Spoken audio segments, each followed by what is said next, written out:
Wait a minute.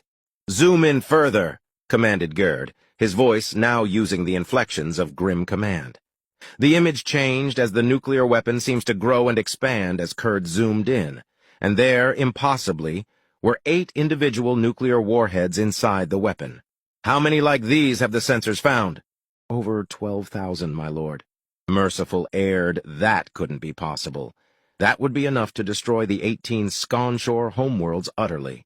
He turned to Gerd's Fanarl. Scan the planet's crust for uranium deposits. Uranium, that most elusive of elements. So rare that even the 5th Battle Fleet carried only 17 nuclear devices to augment their particle beam weaponry. Thousands of nuclear devices would require colossal amounts of raw uranium ore to be patiently sifted in the turbulence of the heavy water carousels. It simply wasn't possible, was it?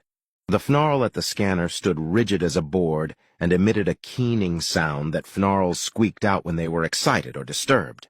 Gerd jumped up from his admiral's throne and pushed the Fnarl aside and took over the scanner himself. By Aird and Bird, the crust of this planet had multiple disposits that were huge, spread out over wide areas.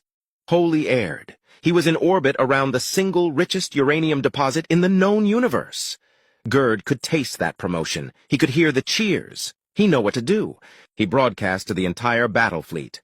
Sconshores, hear me! I am Gerd and I command. This planet has the richest uranium deposits ever discovered. We shall conquer and become rich beyond our wildest dreams. We shall! The words in his throat seemed to gag on the large dagger which had been stuck into his chest by Gerd's Fnarl. The Fnarl leaned closer and shouted, Order 99! Every ship in the fleet heard it, and the Fnarls in each ship acted immediately, attacking their Sconshore masters with daggers and wrenches and tooth and claw. Shortly after, the newly Fnarl ships started to report in one by one. In some ships, the Fnarl attack failed, and they had to be obliterated by the concentrated fire of the other ships. Within 20 minutes, the fleet in orbit about Earth was entirely Fnarl. The Fnarl had been long waiting for this, the opportunity to destroy the Sconshore hegemony. The Fnarl had understood the Sconshore nature right from the start, and had bet the farm on surrender and compliance.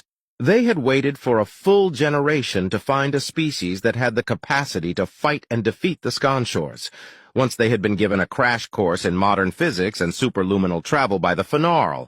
And lo, here was a species with not 100 warheads or even 200, but thousands of them. Attention, Earth. We are the Fnarl, and we offer an alliance.